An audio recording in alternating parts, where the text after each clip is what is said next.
Perché spesso siamo passivi sulla security SAP? Evidentemente è un fattore psicologico e soggettivo.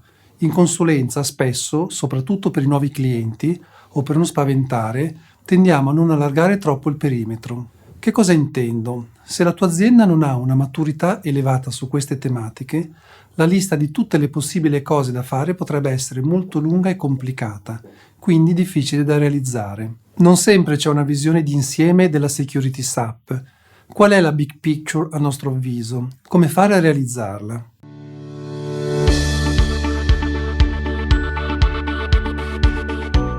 Ciao, sono Andrea e oggi parliamo di come dovresti immaginare la security SAP in azienda. Ci sono tantissime attività da tenere presente, anche negli aspetti di gestione della security SAP.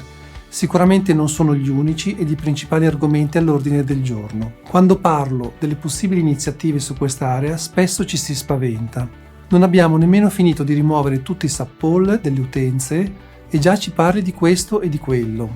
Ho la sensazione che spesso si facciano solo alcune tappe di un viaggio, spesso senza capire da dove si parte e soprattutto senza individuare un punto di arrivo, vicino o molto lontano che esso sia.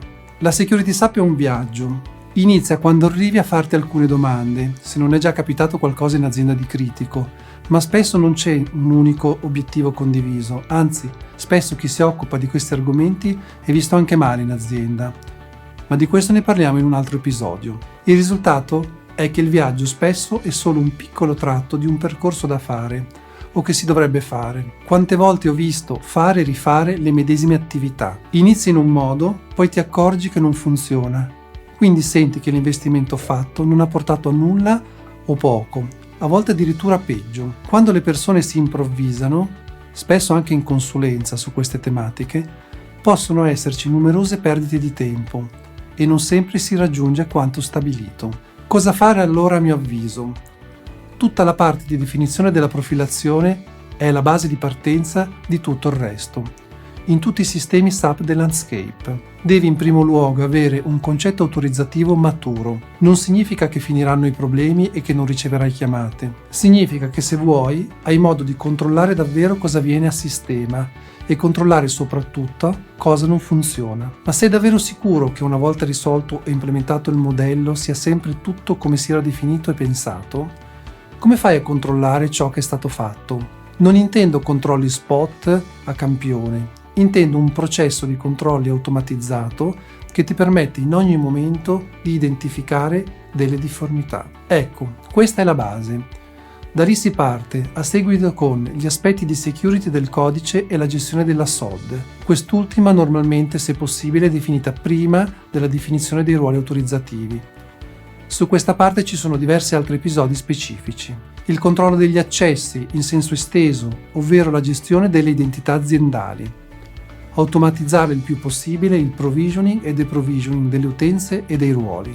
Questo punto è anche fondamentale per concentrare le energie sul governo e il controllo più che sulla operatività. Automatizzare il più possibile i controlli introducendone di nuovi in caso di non conformità rilevate.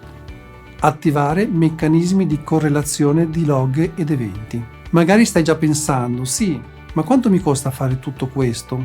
Ecco, se hai impostato delle basi solide, tutto quello che viene dopo è in discesa e ha un costo relativamente basso. Ma oggi c'è chi fa quanto detto in quel modo?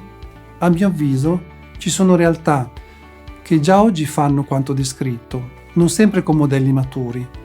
Quindi il costo di seguire quanto descritto spesso è molto alto e quindi poche società possono permetterselo. Una società piccola, per quanto siano piccole le società che hanno deciso di dotarsi di sistemi SAP, può farlo? A mio avviso sì, investendo relativamente poco in termini economici, ma impegnandosi maggiormente nel comunicare e nel formare sugli aspetti security. Scrivimi nei commenti cosa ne pensi. Spero di esserti stato utile. Ricordati di iscriverti al canale se ancora non l'hai fatto, seguici anche su LinkedIn, visita ed iscriviti al nostro blog www.aglea.com/blog se vuoi ricevere aggiornamenti periodici.